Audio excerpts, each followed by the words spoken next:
Ah, yes.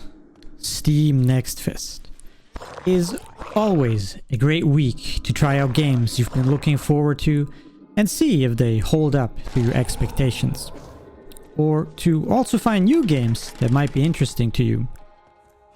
In my case, it's always a great time to give some of the new Metroidvanias a test run and see how they hold up against their competition. According to my Steam, there were 45 in quote Metroidvanias available, but you know how it is with the Steam tags. They're not always very accurate. Especially not in the case of Metroidvanias. Due to the unfortunate fate of having a life outside of Metroidvania GG, I was only able to play 11 of these games. And in this video, I will tell you about my experiences with said 11 games. The good, the bad, the ugly. In a top 11 list. If you want an opinion on every single game with the Metroidvania tag, check out this video by GameDink, link in the description, who literally played all of them. Absolute mad lad. Check him out. Some of these games have their demos still available, and I will point out if they do, but yeah, let's get into the games. Number 11. Rin, The Last Child. The first game on our list here has some potential, but needs some iteration and polishing. It is very inspired by the Ori games without reaching either their beauty nor polish in gameplay. The art style is by no means ugly, it's decent enough. The gameplay is fine, nothing revolutionary. I think my biggest gripe is with the animations and sound. Some just look very bland and boring. And the sounds of some animations are just kinda off. On the technical side, I also ran into some problems here. I encountered a very weird bug where, just see for yourself.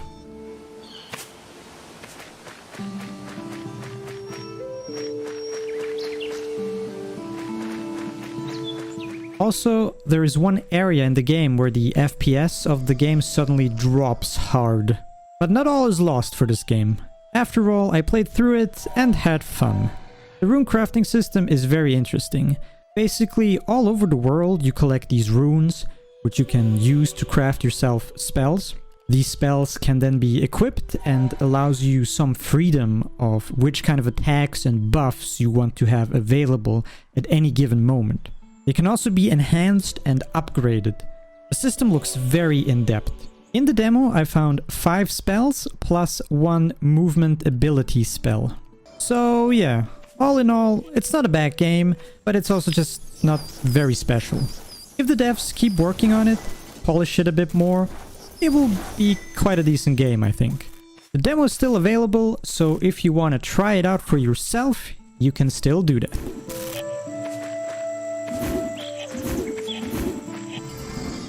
Number 10. Dragonbell Xi, or Xi, I'm not exactly sure.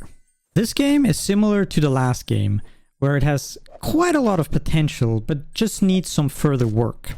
The general hand-drawn art style is very well done, and probably the one thing that doesn't need all too much improvement.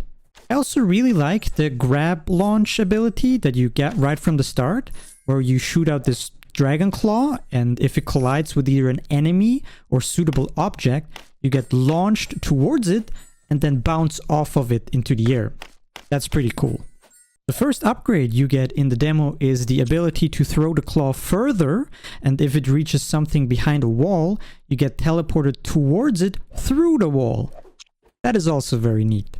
The story is, honestly, I don't remember much about the story. It had something to do with dragons and a bell. Yeah. Huh. Another thing that I noticed is that the English translations, which, by the way, you have to somehow find in the menu because the game starts out with Chinese language by default, is not the best. But it's a Chinese developer, so I totally forgive them. Just work on the translations and it will be fine. No big deal. One thing that I cannot really excuse though is the map feature. that needs some serious work. The map feature as it is right now is kinda useless and very unintuitive. I tried it and quickly decided that I will just play through the game without the map. So yeah, map needs some work. But yes, if the devs keep working on it, then I'm sure we'll get a really cool Metroidvania at the final release.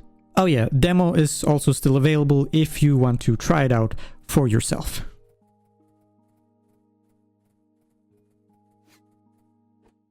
Number 9. Astra. Fading Stars. This one here is a bit of a hidden gem. I can't deny that this game has some charm and uniqueness towards it, but some parts of the game are just a bit rough. At the start of the game, you gain something called the Star Call, and it's a multi-purpose tool and the standout unique feature of this game. Firstly, it works as a jump extender that you can use mid-air to glide for just a moment, increasing your horizontal range. Secondly, you can block attacks and harmful environmental hazards by activating the Star Call at the right moment, which is kinda satisfying. And thirdly, you can activate some switches with the Star Call. Something where I wasn't sure if I was too dumb to find it or if it doesn't exist is the map feature of the game. Like, this game just doesn't have a map feature? Question mark? Either tell me where it was or implement one. Not having a map in a Metroidvania is one of the biggest sins of Metroidvania game design you can do. I got lost a handful of times and I couldn't recall where I already went to and where I haven't been yet. One interesting thing about this game was that there was a summary of the story in the main menu, so you could skip it if you wanted to get right into the gameplay without having to watch long exposure sequences first. I also quickly want to address the art style. At first glance, it seems fine, but if you take a closer, deeper look, it's kinda rough around the edges. It is serviceable and decent enough, but it definitely wouldn't win in a beauty competition. But I don't think that is too big of a deal. If the gameplay of a game is fine, I don't really care all too much about its art. The demo of this game also still available.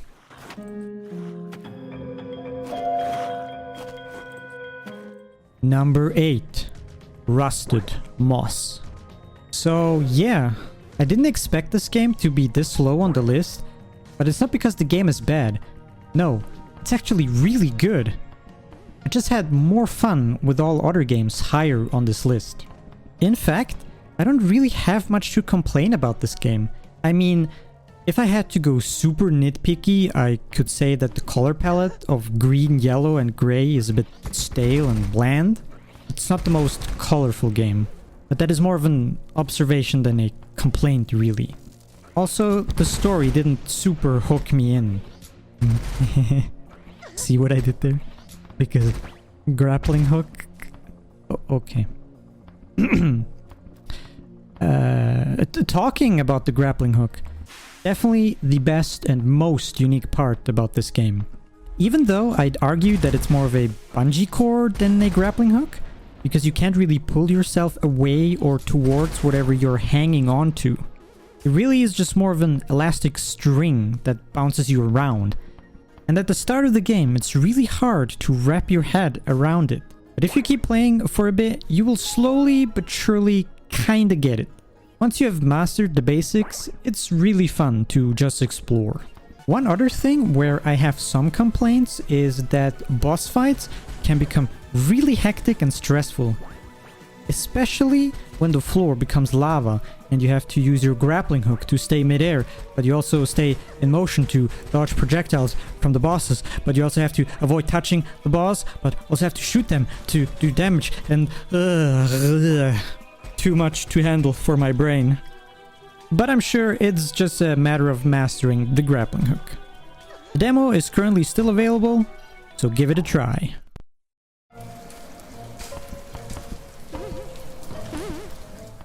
Number 7. Elypse. So, I went into this one with some expectations. I've been following the dev on Twitter for a while now, and the movement of this game just looks really cool. And to my surprise, it is! For the life of me, I couldn't tell you what the story of this game is again, but I can tell you that I had a lot of fun just traversing the game. The entire game is based around a dash and a projectile. You can shoot the projectile in any direction, and whenever you dash, you regain the ability to shoot the projectile, and you regain your dash when you touch the ground. The dash itself is also multi-directional, and you can pause mid-air to aim your dash properly. Very early on in the demo, you get a second dash and a second projectile, and judging by the HUD, you will get lots more of both. In my head, I can already envision the crazy stuff you can do with like 6 dashes and 5 projectiles.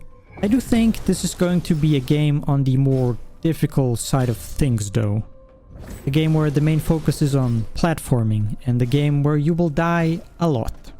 Also, I was about to put out some critique that the regular jump feels a bit odd and clunky, but other people seem to have had the same criticism, and the devs already fixed it. Glad to see developers listening to feedback this quickly. If you're interested, the demo is still up on Steam if you want to give it a try yourself.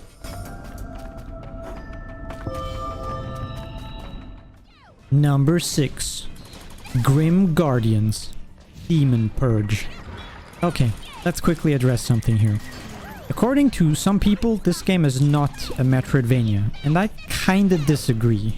After playing the demo and just watching the trailers of this game, I'm coming to the conclusion that this is a Metroidvania, or at least it has enough Metroidvania elements to be an interesting game for somebody who likes Metroidvanias. The world is not one interconnected level, it's more fragmented into smaller levels, but you can revisit previous levels, and certain paths in previous levels are not accessible the first go around. You will also get new abilities that will let you deal with certain obstacles that block your path. I guess my best comparison would be Metroid Fusion if you played that. Anyway, let's actually talk about the game. So, this game is the most anime game on this list.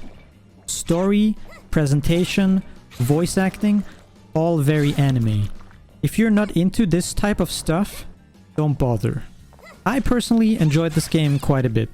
In this game, you play 2 characters, Shinobu and Maya, and with the press of a button, you can switch between them.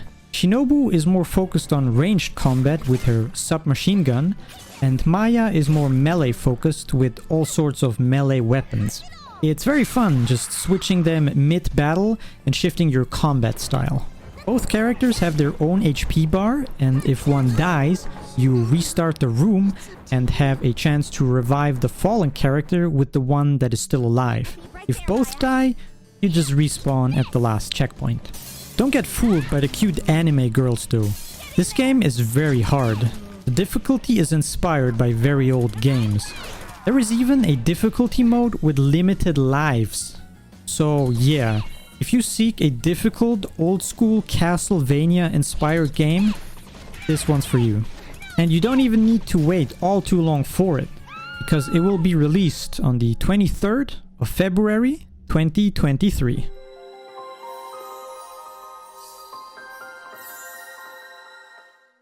Number 5. Afterimage. Okay, I can't see it, but I can literally feel how the comment section is raising their pitchforks and torches at this moment. For many people, Afterimage was probably the best Metroidvania at Steam Next Fest, and I can't even blame you. This game is really, really good. It just had a few things that were holding it back in my opinion, and I fully admit it's because of a personal pet peeve of mine. The number one thing that severely impacted my enjoyment of the game was contact damage.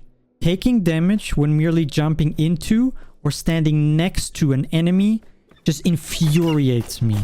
And yes, I know other games on this list have that too, but there it was less annoying. It still annoyed me at times in Grim Guardians, but there at least you have a character whose entire premise is to stay away from enemies, so it's kinda acceptable. The absolute worst offender of this was at the boss fight of the demo. The blue portal she jumps out of hurts me if I dash into it. Excuse me, what? Why? Also, why is there no upwards attack? There are literally enemies that fly above you.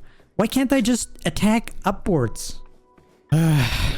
Okay, enough ranting. After all, I still placed it 5th place because there are still so many good things about this game. Firstly, visuals are just chef's kiss. It's like Ori and Ender Lilies had a baby and it's glorious. Animations and sounds are very awesome. Voice acting is pretty good, although it will not be everybody's cup of tea. The entire skill tree is pretty cool, which allows you to specialize in certain weapon types like the scythe or greatsword and get some unique combat abilities unique to those weapons. I really wanted to put this game 1st or 2nd, but it just wasn't meant to be. Maybe I just need to reset my biases and go into this with a fresh start on the 26th of April when this game will be released, and hopefully then I will be able to tell you what a masterpiece this game is.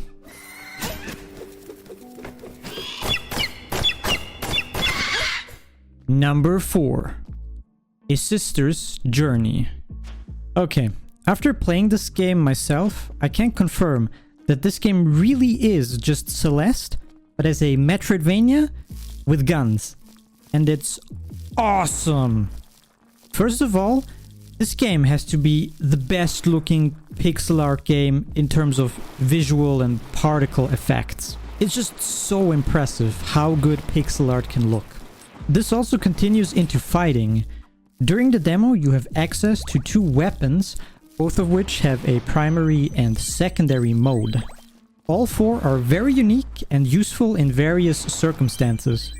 For example, one mode lets your bullets bounce off walls to hit enemies that would be out of range for other guns. Or the shotgun, which is deadly up close, but kinda useless for long range. The story is pretty simple. Your sister went missing and you are looking for her and go on a journey to find her.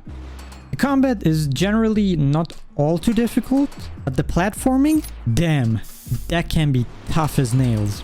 I definitely died way more from falling into some kind of pit or spikes than I died from enemies. Maybe I just suck at platforming, but to me it seemed like there is a steep difference between combat difficulty and platforming difficulty.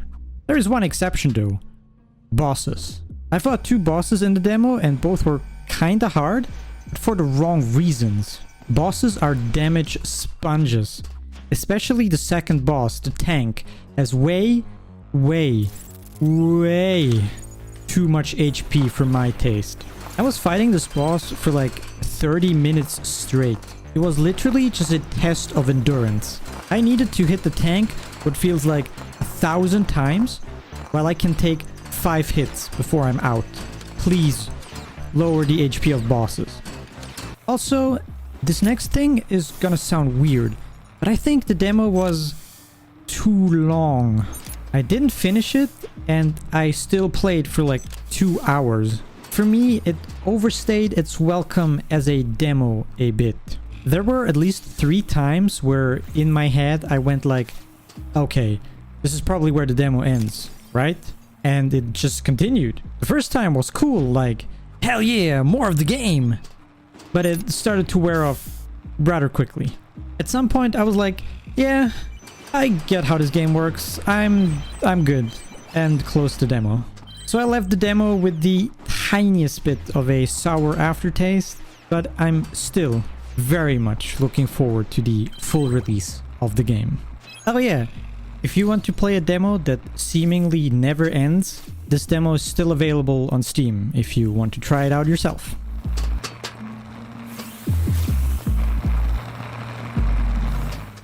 Number 3. The Last Case of Benedict Fox. Yes, the detective Lovecraftian Metroidvania. I really enjoyed my time with this one here. I just really enjoy the combination of this murder mystery story combined with a Metroidvania. After a brief tutorial of the movement, you go to this huge mansion which you can explore and find all sorts of items and clues that could become important later on.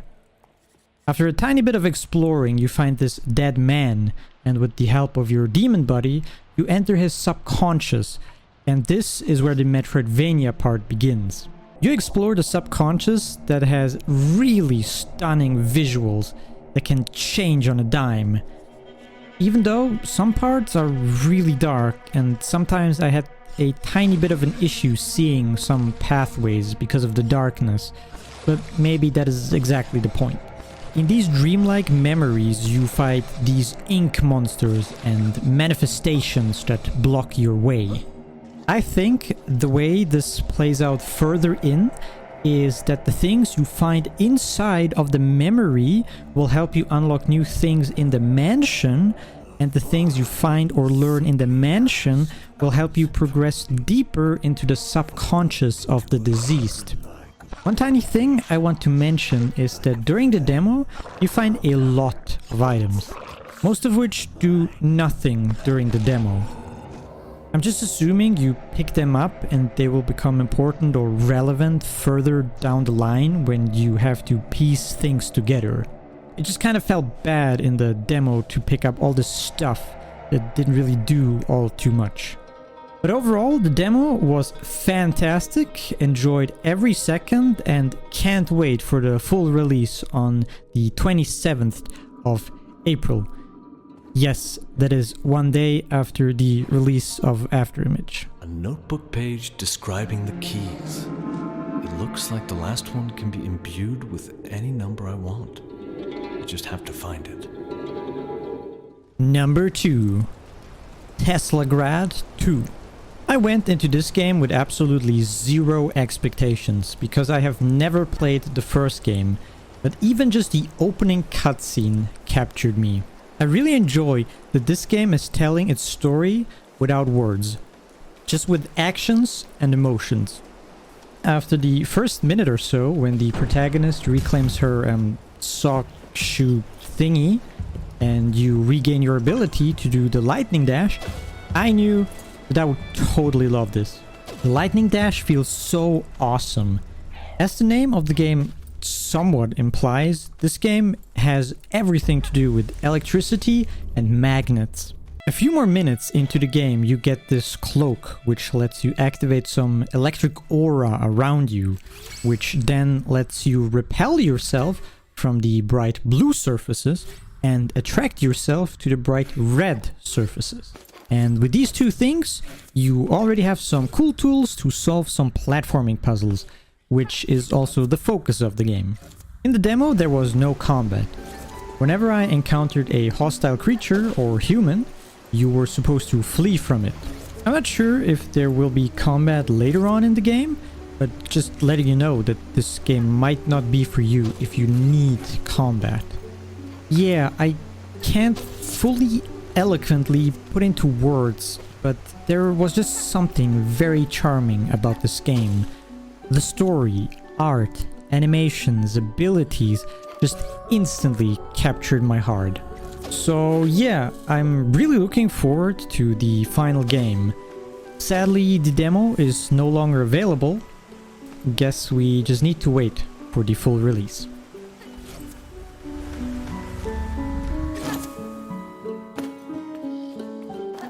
Number 1.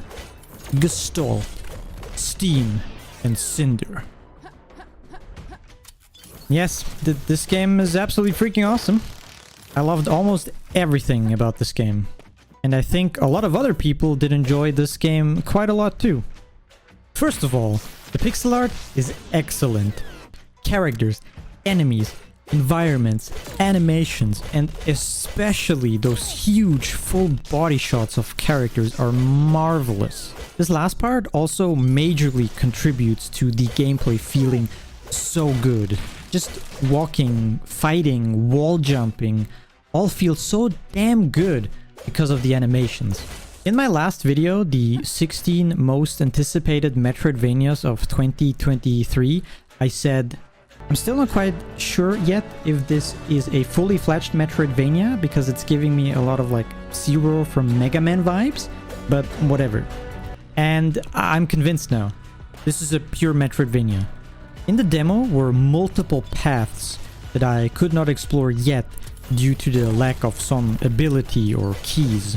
On top of that, there seems to be quite a lot of side quests. In the demo, I got like 5 side quests or so, some of them not even completable in the demo. The skill tree also looks very in-depth and seems to give you quite a bit of choice where to go with your skill points. The story is still a bit of a mystery, but even in the demo, they are already hinting at some future plot twists that might be really cool. Soundtrack, also fantastic. The only complaint I have about this game, and even this is more of a nitpick, is that the tutorial for the game is very hand-holdy. As in, like, if you want to do this, you need to click this and then go here and then click this and then activate this and equip this, and you are forced to follow all of these instructions. Another thing, which is more of an observation and less of a complaint, is that enemies seem to respawn when a room is entered again. That might lead to some minor frustration if you do backtracking and just exploring and you need to go through the same room 3 times in a row. And you know what the absolute best part about this game is? There is no dumb contact damage. Bless you, developers. So yeah, I'm very stoked about this game, and I cannot wait for the full release, whenever that will be.